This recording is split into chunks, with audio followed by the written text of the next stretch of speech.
flying ever be green? Scientists say no. This is News Review from BBC Learning English. I'm Shan.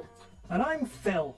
Make sure you watch to the end to learn the vocabulary you need to talk about this story. And remember, subscribe to our channel, like this video, and try the quiz on the website. Now for today's story.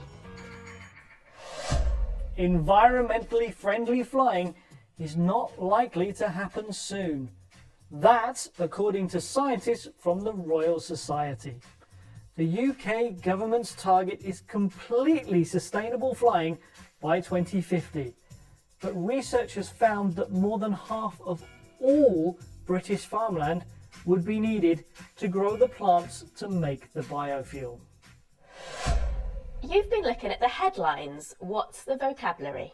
We have use up, not in easy reach, and pour cold water on. This is News Review from BBC Learning English.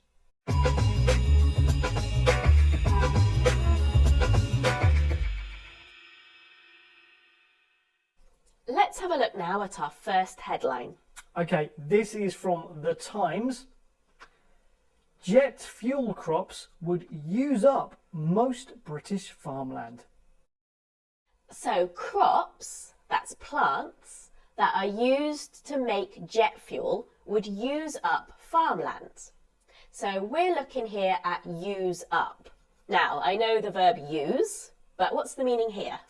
Well, use up means to use something completely so that there's nothing left. So in the story here, it's saying that if British farmland is used up to grow jet fuel, then there's no space left for anything else, like space to grow food. And that's why this is unrealistic for these jet fuel crops to be grown.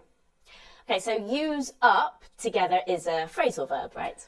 It is. Now, we often add up to a verb to mean completely. So, for example, if you fill up your car with petrol, you fill it completely so that there's no space for more petrol in your car.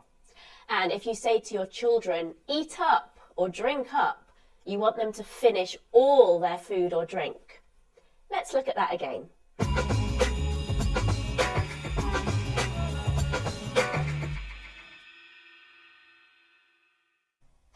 Okay, let's have our next headline. This is from the BBC. Green flights not in easy reach, warn scientists. Okay, so we're looking at this expression in reach. And note in the headline, it's in the negative and uses not. Okay, so Phil, I know the verb reach, so I reach for my water bottle if I need a drink. But in this headline, it's in reach, so it's not a verb, is it? No, it's not. It's a phrase, and we often use it with the verb be, and it means to have something close to you. So, Shan, your water bottle is in reach. You can reach it. It's close to you. Okay, so we can use it with physical things, like my water bottle, but we can also use it metaphorically. So in the headline, they say that green flights are not in easy reach, meaning that green flights will not happen yet. It's not easy to have them. Yes, and we often use it like this, metaphorically. So, for example, if you've got 1 month left until the end of the school year, we can say that the end of the school year is in reach. Or if I'm a professional sports person and I have an injury, then the Olympics are not in easy reach. Let's have a look at that again.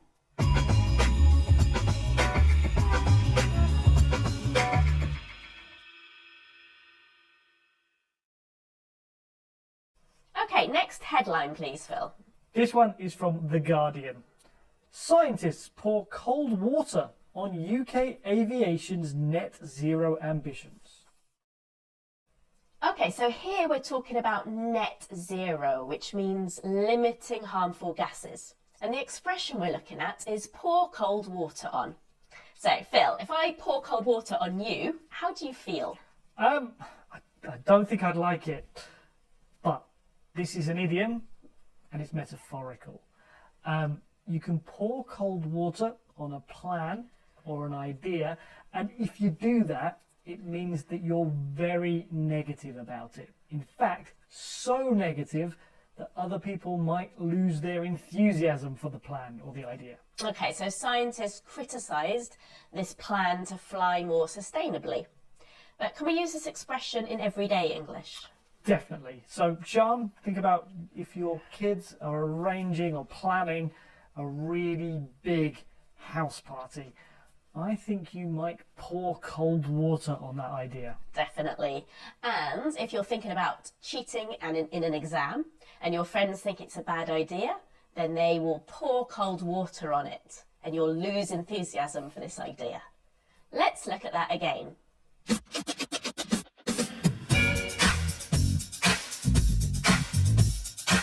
We've had use up, use all of something. Not in easy reach, not close or achievable. Pour cold water on. Be negative about something. Now, to learn and practice more vocabulary about climate change, click on this video. And click here to subscribe and never miss a video. Thanks for joining us. Goodbye. Bye.